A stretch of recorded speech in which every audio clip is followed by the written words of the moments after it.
राधे राधे सभी को। सावन माह में अनिरुद्ध आचार्य जी से सुनिए भगवान शंकर की बहुत ही सुंदर कथा कि क्यों भगवान शंकर को अर्धनारीश्वर कहा जाता है और क्यों सावन में किस प्रकार से शिवलिंग की पूजा हमें करनी चाहिए। तो भगवान शंकर जी की आदि परिक्रमा ही क्यों लगाई जाती है। भगवान नारायण की 4 परिक्रमा होती है, राम जी की, कृष्ण जी की, परंतु शंकर जी की कितनी परिक्रमा होती है? आदि। शंकर जी की आदि परिक्रमा यूँ जाओ और वापस आ जाओ, शंकर जी की पूरी परिक्रमा नहीं होती।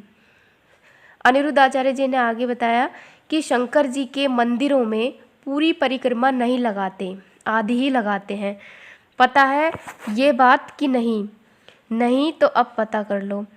अच्छा ये बताओ कि ये परिक्रमा आधी क्यों लगाई जाती है? इसका कारण क्या है? शंकर जी का एक बहुत बड़ा भक्त था, इसके पीछे भी एक बहुत अच्छी कहानी है। वो रोज़ शंकर जी की परिक्रमा करता और शंकर जी के सामने बैठा रहता, लेकिन वो ऐसा था कि शंकर जी की पूजा तो करता पर माता पार्वती की पूजा ना करता। इससे शंकर जी बड़े दुखी रहने लगे कि देखो मेरी पत्नी का तो अपमान करता है, अब देखो कोई भी हो आप मेरा सम्मान करो और पत्नी का अपमान करो तो कोई भी प्रसन्न कैसे होगा। और पत्नी का सम्मान करो और उसके पति का अपमान करो तो सम्मान दोनों का करो, तब फिर आप ठीक रह सकते हैं।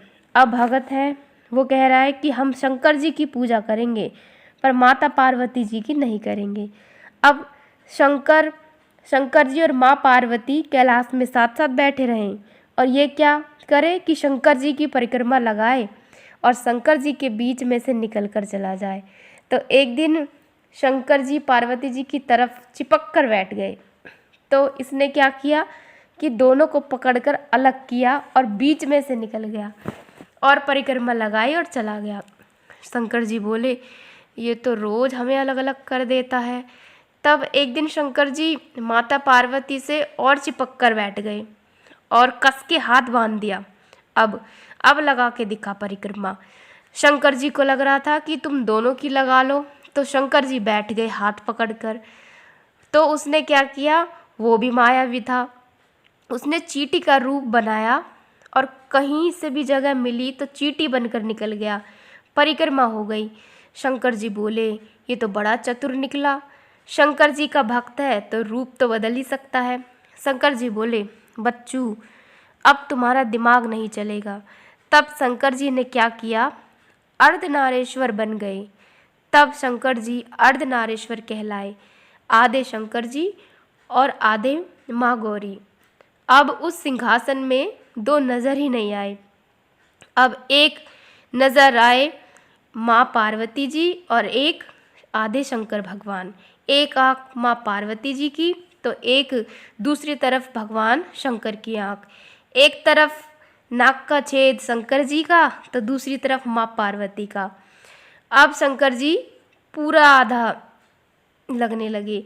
अब लगा परिक्रमा कहाँ से लगाएगा। तब उसने शंकर जी से हाथ जोड़कर कहा प्रभु ये क्या किया आपने। शंकर जी ने कहा बेटा जिसे तुम 2 समझ रहे हो हम 2 नहीं हैं, हम दिखने में तो 2 हैं पर शंकर पार्वती एक ही हैं, राधा और कृष्ण एक ही हैं, दिखने में 2 हैं, सीता जी और राम जी एक ही हैं पर दिखने में 2 हैं। उस भक्त ने भी जिद ही पकड़ ली और आधी ही परिक्रमा करके लौट आया। तो शंकर जी आधे में है इसलिए शंकर जी की आधी ही परिक्रमा होती है। तो राधे राधे भक्तों सभी को। आपको हमारी आज की कहानी सावन माह की अनिरुद्धाचार्य के द्वारा सुनाई गई कैसी लगी? अगर अच्छी लगी हो तो कमेंट में जय शिव शंकर और जय सीता माता राधे राधे ज़रूर लिखना। मिलते हैं आपसे एक अच्छी सी अनिरुद्धाचार्य महाराज की कथा के साथ, तब तक के लिए राधे राधे।